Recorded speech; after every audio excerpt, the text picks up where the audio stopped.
Welcome to this video recording on SWOT. And in this short video, I would like to go through the key questions you may have around SWOT and how to prepare it effectively. Well, first of all, how does SWOT analysis fit the bigger marketing planning picture?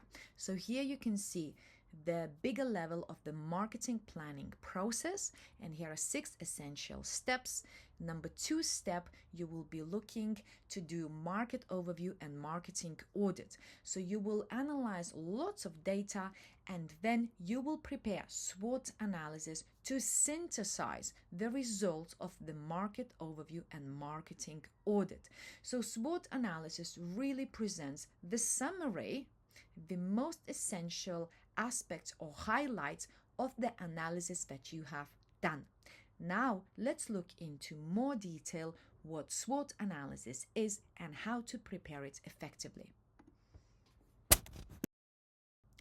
SWOT analysis, what you need to know, and let's cover the key questions. So first of all, how do we define what SWOT analysis is? Well, it is an overall evaluation of the company's strengths, weaknesses, opportunities, and threats. SWOT framework provides a simplistic and easy-to-use method of synthesizing the results of market overview and marketing audit. Now, the next perhaps category of the questions will be related to the uses. Who uses it? When should we apply it? And so forth. So SWOT analysis can be applied to an entire organization. It can also be applied to a brand or a product or an individual project or task. So there are many various uses of SWOT analysis. Most commonly, you will probably find SWOT analysis is being used at the organizational level to determine how closely a business is aligned with its growth trajectories and success benchmarks. But they can also be used to ascertain how well a particular product, for example, a credit card by a bank, is performing. And I would highly encourage you to use SWOT for a particular product or brand or a service and so forth.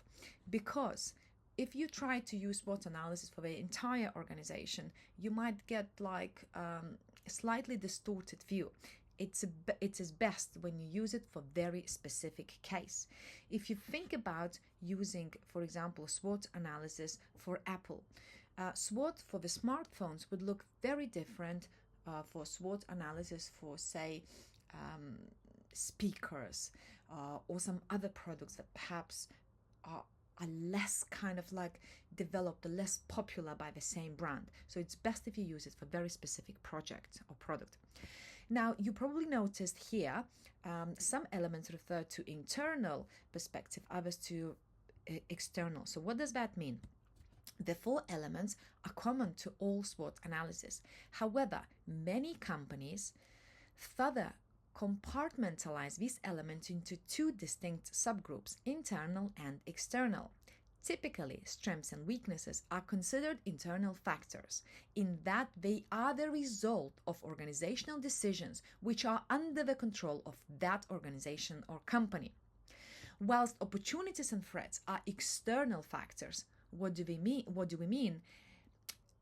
They are not under the control of the company. Strengths and weaknesses are internal and may be seen as somewhat easier to identify. However, opportunities and threats are external and may be harder to spot. Now, the other category of questions would be related to the perspectives in terms of using SWOT analysis. So who should we focus on when we perform SWOT analysis? There are 2 perspectives to consider, customer and competitor. It is important to remember that only those resources or capabilities valued by customers should be included into SWOT. For example, if your customers do not value that you have one of the tallest hotels in the world, this probably should not be included as a strength. Also, if a business wants to appeal to today's generation, they will have to embed sustainability and ethics in its core, the phenomena that has never been valued more by any other preceding generations. Also, the judgment of items in SWOT will be competitor dependent. For example, if you want to claim that you have low fares or lowest fares as an airline, then you should be seen as that in the market in relation to competitors to be able to use it as a strength. However, if customers do not see you as being, for example, as a company offering lowest fares, then you shouldn't use it as a strength. So remember, you need to consider both customer and competitor perspective. But ultimately, SWOT analysis is a reflection of the way consumers think and feel about your brand.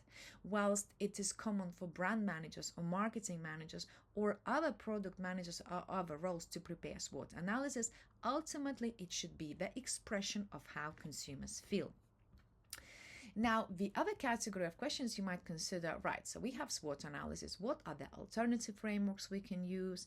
And sometimes really the question is, what is the difference between SWOT analysis and some other tools that are often kind of put together when thinking about SWOT? For example, PESTEL analysis, which covers politics, economics, sociology, and so forth, and Porter's 5 forces, which really focuses more on the competitors.